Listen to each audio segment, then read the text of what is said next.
Yuk, yang lain lagi, yuk. Silakan, yes. Oke, Pak Tung, saya Didi dari Palangkaraya. Saya datang hari ini spesial untuk acara ini. Weh, kasih tepuk tangan, kasih suara,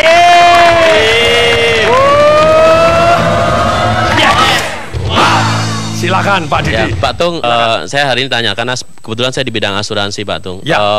Saya sering ketemu nasabah yang dia tahu persis sebenarnya asuransi itu penting gitu, Pak Tung. Dia tahu biaya kesehatan itu mahal, tapi masih sering nunda-nunda nanti ya gitu ya. Ada saran nggak Bapak untuk kami yang bekerja di bidang asuransi? Apa yang bisa kami sampaikan kepada para nasabah yang sebenarnya mereka sangat tahu pentingnya asuransi itu, Pak Tung? Weh, kasih tepuk tangan dong, kasih suara, Yes. Wow. Ini Bapak Ibu, kalau ini saya ingat kisah pribadi saya begitu ya. Saya dulu juga menunda-nunda asuransi Bapak Ibu.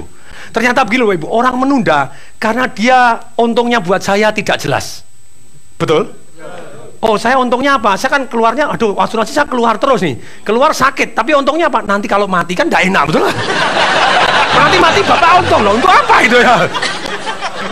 Nah, tapi Bapak Ibu, satu hari Bapak Ibu, saya bisa asuransi karena agen asuransinya Sakti Mandraguna.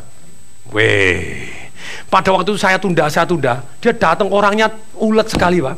Jadi orangnya betul-betul sangat ulet. Pada waktu telepon sudah saya persulit, tetap dia datang lagi. Terus satu hari saya bilang, sorry, mau kemana? Saya lagi di balik papan, lagi di mana? Dia, kapan Bapak kosong? Wah, saya enggak tahu kosongnya kapan. Sebenarnya saya persulit toh. Tapi dia orangnya tangguh. Orangnya apa? Tangguh. Dia satu hari nongol di rumah saya. Ini mesti karyawan saya ngasih bocoran ini aja. Saya jadwal pas di rumah. Tadi sorry ya, saya waktu untuk keluarga. Dia tetap oke, tetap baik. Dia tangguh. Dan satu hari Bapak Ibu, karena saya tidak enak hati, lama-lama nerima juga. Ya toh ya? Ya toh ya? Nah, saya terima. Kemudian saya terima Bapak Ibu. Saya heran. Saya tuh kalau ada orang yang dahsyat, tangguh, saya selalu kepengen tahu, kenapa kok tangguh seperti itu? Saya tanya, kenapa sih kalau orang lain saya tolak satu kali, dua kali, Anda terus-menerus dahsyat luar biasa seperti ini?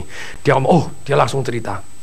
Dia ngomong gini, Pak Tung, saya dulu itu juga tidak setangguh ini. Tapi hari ini saya tangguh karena apa?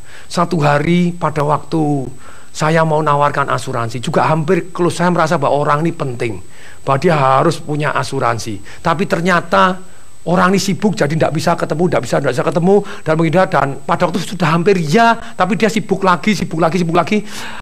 Akhirnya saya merasa tidak enak hati, dan saya kendor, saya jadi lupa untuk tangguh. Saya gembos, saya pikir nanti kalau butuh kan telepon sendiri. Dan ini orang adalah saudara saya. Ternyata Pak, dia tabrakan dan meninggal dunia. Ini saudara Pak. Waktu saya datang, saya sungguh kecewa Pak, saya nangis lebih kencang dari istrinya. Bisa bilang, kenapa kamu nangis lebih kencang dari istrinya dia? Karena saya datang cuma bawa ucapan duka dan uang secukup dan bunga doang. Mestinya saya datang harus ngasih dia 2 miliar. Ini loh Pak, karena saya merasa mulai hari itu saya janji sama diri saya sendiri bahwa kalau saya merasa bahwa yang saya jual ini adalah penting, saya harus sungguh-sungguh, saya tidak mau menunda, saya akan ketemu. Kalau akhirnya sudah saya presentasi dia nolak, ya terserah dia. Kalau sudah mau, saya akan terus, akan saya uber gitu ya, karena saya tahu bahwa ini penting untuk dia. Nah, kalau saya melihat Pak Tung itu mirip saudara saya. Silakan dah Bapak Ibu.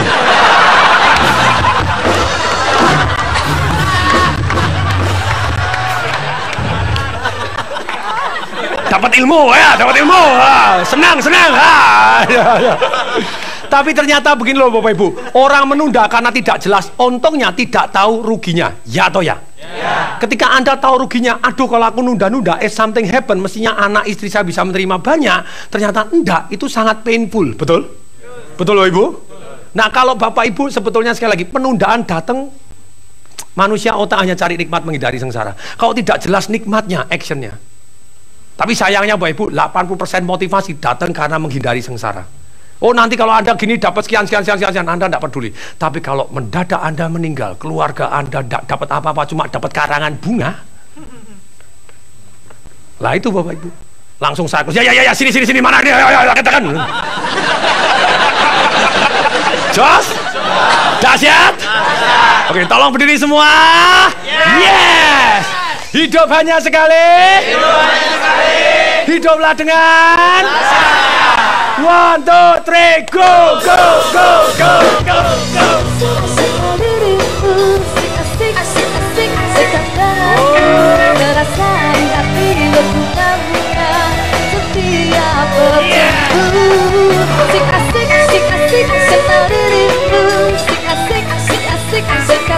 through